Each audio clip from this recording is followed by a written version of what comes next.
क्या young age में back pain होना नॉर्मल है? नहीं, बैक पेन यंग एज में कैसे भी लॉन्ग ड्यूरेशन तक चैटिंग एंड वर्क जो उनका आजकल work from home and IT, तो self medication is always harmful. तो अगर आपको बैक पेन हो रहा है और दूसरा रीज़न होता है कि पेशेंट स्ट्रेस की वजह स्ट्रेस की से? वजह से भी बैक पेन होता है। स्ट्रेस की वजह से बॉडी में कहीं भी पेन हो सकता है, not only back pain but it is also reason functional जिसे कहते हैं। Hi everyone, my name is Preeti and I welcome you all to CR Healthcare Podcast। आज हमारे साथ हैं गोरखपुर के जाने माने orthopaedic surgeon doctor Harshit Singh. तो बातचीत का सिलसिला जारी करते हैं और सर से जानते हैं कुछ उनके बारे में, कहाँ से उनकी पढ़ाई हुई। नमस्कार, मेरा नाम डॉक्टर हर्षित सिंह है। I am MS orthopaedic surgeon. मैंने एमबीबीएस और एमएस ऑर्थो दोनों Aligarh Muslim university Jawaharlal Nehru medical college से किया है और करंटली प्रैक्टिसिंग इन गोरखपुर। आजकल बैक पेन बहुत ही ज़्यादा कॉमन हो गया है और ये समस्या सिर्फ ओल्ड एज में नहीं, यंग एज में भी देखने को मिल रहा है। और आज हमारा जो पॉडकास्ट रहने वाला है इसी टॉपिक पर रहने वाला है। तो जो हमारे व्यूअर्स से अक्सर क्वेश्चंस पूछते रहते हैं, आज उसे हम क्लियर करेंगे। जो पहला क्वेश्चन है मेरा वो ये है कि आजकल बैक पेन इतना कॉमन क्यों हो गया है? तो बैक पेन इतना कॉमन इसलिए है कि सबसे पहले हम ट्रेस करते हैं जो पहले हमारी लाइफ स्टाइल थी और आज की लाइफ स्टाइल में जो डिफरेंस आया है। सबसे बड़ा डिफरेंस ये है कि आज की लाइफ स्टाइल हमारी सेडेंट्री लाइफ स्टाइल हो गई है। मतलब कि हम अब जो फिजिकल एक्टिविटी हमारी थी वो बिल्कुल ख़त्म हो गई है ऑलमोस्ट। ठीक है, आजकल लॉन्ग आवर्स की सिटिंग होती है, ज़्यादा देर तक हम बैठते हैं और पोस्चर हमारा गलत बैठने का। ठीक है, और दूसरे हम एडिक्वेट मसल एक्सरसाइजेज नहीं करते हैं जो हमारे बैक की मसल्स की एक्सरसाइजेज होती हैं। और सबसे बड़ा रीज़न है आजकल लैपटॉप एंड मोबाइल का एक्सेसिव यूज़। तो इसकी वजह से क्या होता है कि जब हम आगे की ओर बेंड करते हैं तो हमारे पीछे की मसल्स जो बैक की मसल्स हैं वो स्ट्रेच्ड रहती हैं। तो लॉन्ग ड्यूरेशन तक जब कोई स्ट्रेच रहती है, स्ट्रेस पड़ता है उन पे, जिसकी वजह से आजकल बैक पेन ज़्यादा कॉमन हो गया। तो अब दूसरा क्वेश्चन है, क्या यंग एज में बैक पेन होना नॉर्मल है? नहीं, बैक पेन यंग एज में नॉर्मल नहीं है, लेकिन आजकल की लाइफ स्टाइल देखें और करंट लाइफ स्टाइल और एक्सरसाइज जो रेजीम से हट गए हैं।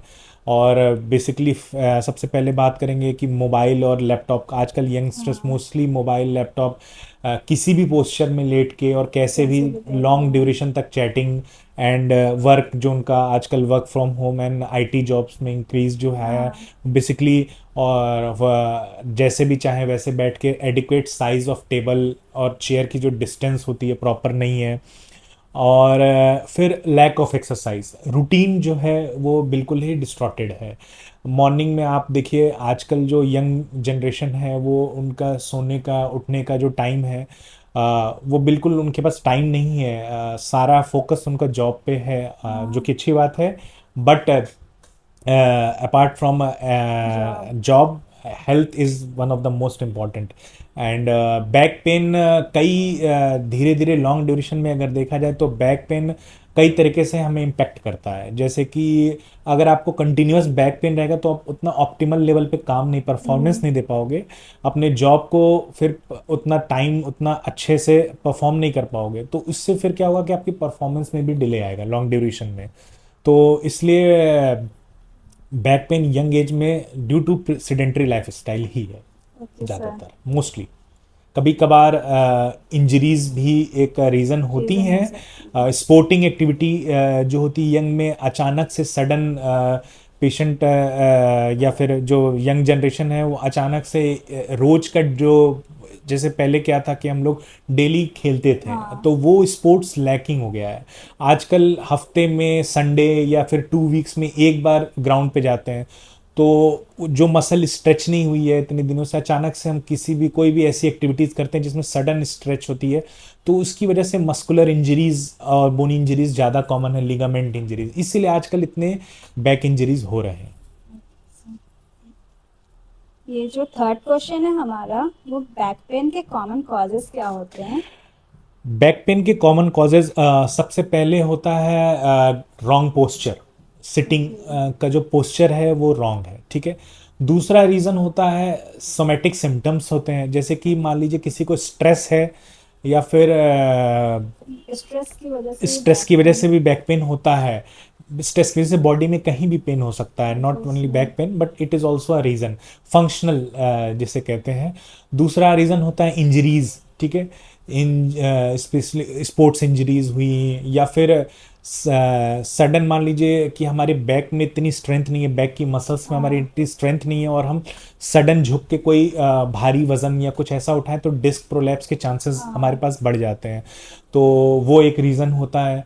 दूसरा रीज़न होता है कि हमारे सोने का पोस्चर और बैठने का पोस्चर, और लाइफ स्टाइल हमारी जो प्रॉपर बैक की एक्सरसाइजेज नहीं करते हैं। मैं लाइफ स्टाइल पे इतना फोकस इसलिए कर रहा हूँ और एक्सरसाइज पे इतना, क्योंकि 50 to 70% जो केसेस हमारे पास आते हैं वो, उनमें मेन कॉज जो होता है वो यही होता है, लाइफस्टाइल। Life style. जो नेक्स्ट क्वेश्चन है हमारा वो ये है कि बैक पेन होने पर लोग सबसे बड़ी गलती क्या करते हैं? तो बैक पेन होने पे सबसे बड़ी गलती है कि सबसे पहला कि कोई भी पेन या कोई भी डिजीज़ या कोई भी बीमारी पेशेंट को होती है, तो सबसे बड़ी गलती ये जो होती है वो खुद से ट्रीटमेंट, हाँ सेल्फ मेडिकेशन, सेल्फ ठीक है। तो medication. Self medication is always harmful.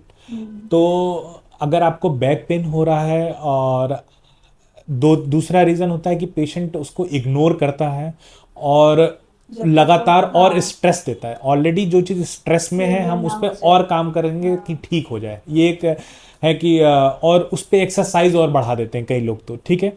दूसरा रीज़न होता है कि बैक पेन सिर्फ कमर दर्द कोई नहीं होता है, बैक पेन के कई सारे वेरिएंट्स भी होते हैं, जैसे बैक पेन सिर्फ लोकलाइज्ड है यानी सिर्फ कमर कमर में है, या बैक पेन रेडिएट कर रहा है, पैरों में जा रहा है, झंझनाहट है, कुछ ऐसी चीज़ें जो पेशेंट उसको सीरियसली नहीं लेता है, और खुद मेडिकेट करते रहते हैं और अपने हिसाब से जब सेल्फ तक ट्रीटमेंट सीवियर करते ना रहते हैं। हो जाए और पेन। जब चीज़ें बढ़ जाती हैं, सीवियरिटी आ जाती है उसमें, जो कि जैसे डिस्क प्रोलैप्स हो जाना हाँ ज़्यादा, या ना ऐसा कुछ होना, तो फिर पेशेंट कंसल्ट करना स्टार्ट करता है। हाँ तो तब जो तक टाइम लैग होता है, जो सिम्टम हम इंक्रीज करते हैं, वो सारा फिर कंट्रीब्यूटिंग फैक्टर होता है लॉन्ग ड्यूरेशन की थेरेपी में और बाकी सारे चीज़ों में, even some serious cases surgery में भी जाना पड़ता है। हाँ।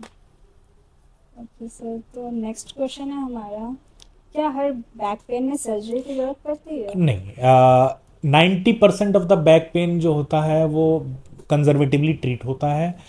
सर्जरी कुछ केसेस में रिक्वायर्ड होती हैं, ऐसा नहीं है, लेकिन हाँ, हमारी ओपीडी का जो मेजर चंक है वो back pain and knee pain है। तो बैक पेन जो आता है उसमें से अराउंड 90% बैक पेन जो होता है वो सिर्फ मेडिकेशन एंड प्रॉपर फिजियोथेरेपी से ट्रीट हो जाता है। लेकिन उसमें देखिए, सबसे बड़ा जो उसमें हिंड्रेंस आता है यानी रुकावट आती है, वो आती है पेशेंट की जो एक्सरसाइजेस सिखाई गई हैं उसको प्रॉपरली फॉलो नहीं करना। पेशेंट 3 से 4 दिन 5 दिन तो करता है, उसके बाद फिर छोड़ देता हाँ है, वही। और जैसे ही पेशेंट का ठीक होने लगता है बैक, वो फिर छोड़ देते छोड़ हैं, फिर देते हैं। नॉर्मल अपने रूटीन जो पॉजिटिव एजेंट था बेसिकली, जो बीमारी का जो बैक का इशू था जिसने क्रिएट किया था ये बैक एक, जो आपकी लाइफ स्टाइल थी, जब हम उससे बाहर निकाल के लाते हैं पेशेंट को और पेशेंट ठीक हो जाता है और फिर वही लाइफ स्टाइल चूज़ कर लेता है। हाँ तो ये सब चीज़ें एग्रीवेटिंग एंड उसमें फैक्टर होती हैं, और फिर ये धीरे धीरे धीरे धीरे लॉन्ग ड्यूरेशन में may be lead to surgery. Surgery सिर्फ हम उस केसेस में करते हैं जिसमें हमारा कनाल डायमीटर जो होता है वो अराउंड 8 mm से कम हो, रिस्ट ज़्यादा हो, और सिम्टमेटिकली पेशेंट हो। एमआरआई और सिम्टम में दोनों में डिफरेंस होता है।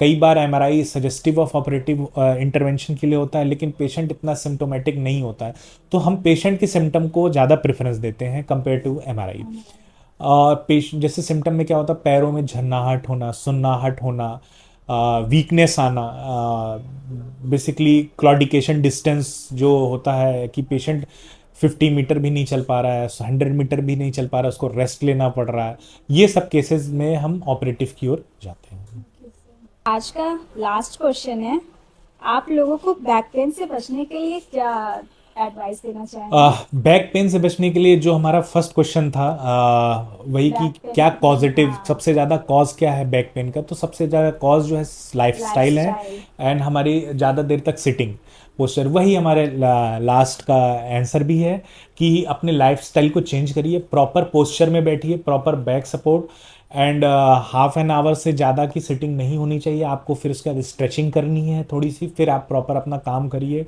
प्रॉपर टेबल हाइट मेंटेन रखना है, जो लैपटॉप की डिस्टेंस है, जो मोबाइल की डिस्टेंस है, वो प्रॉपर मेंटेन करिए। स्क्रीन टाइम कम करिए और वर्कआउट करिए। बैक की वर्कआउट से मेरा मतलब जिम नहीं है, वर्कआउट, हाँ, वर्कआउट से जैसे मेरा कि मतलब proper posture. Stretching and posture correction है।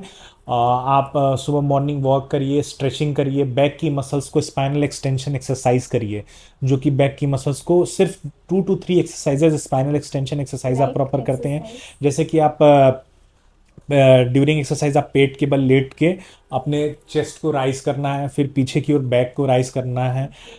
ये अपने लेग को उठाना होता है पीछे की ओर हिप से, नी स्ट्रेट रख के। ये सब एक्सरसाइजेज में आपकी क्या होती है, स्ट्रेचिंग होती है हाँ, और बैक मसल्स बनती हैं। तो बैक मसल्स को डेवलप करना है। अननेसेसरी सडन जर्क नहीं देना है कभी भी बॉडी को। जैसे कि सडन आपको आज खेलने का मन किया तो आप गए और ग्राउंड में हैवी वर्कआउट कर लिए, हैवी स्पोर्टिंग कर लिए। उसके लिए पहले बॉडी को प्रिपेयर कर लिए। जो हमारे स्पोर्ट्स पर्सन है, स्पोर्ट्स पर्सनालिटी हैं, वो ऐसे डायरेक्टली नहीं खेलते। इतने लंबे लंबे आवर्स तक खेलने के बाद भी इंजरीज के चांसेस इतने कम इसीलिए होते हैं कि वो प्रॉपर वार्म अप करते हैं हाँ, और प्रॉपर टोन मेंटेन करते हैं अपने मसल्स का। इसलिए वो इंजरी फ्री पीरियड गुजार सकते हैं इतनी गुजार हैवी सकते हैं। स्ट्रेचिंग और इतने हैवी स्पोर्ट्स के बाद भी। और हमारे में क्या है कि आज हमारा मन किया और आज हम खेलने खेलने चले गए, चले गए। तो वो नहीं करना है। पहले प्रॉपर स्ट्रेचिंग करनी है, प्रॉपर वार्म अप करना है और फिर खेलना है, और डेली खेलना है। Thank you, sir, for giving your precious time and raising awareness on back pain. Thanks a lot.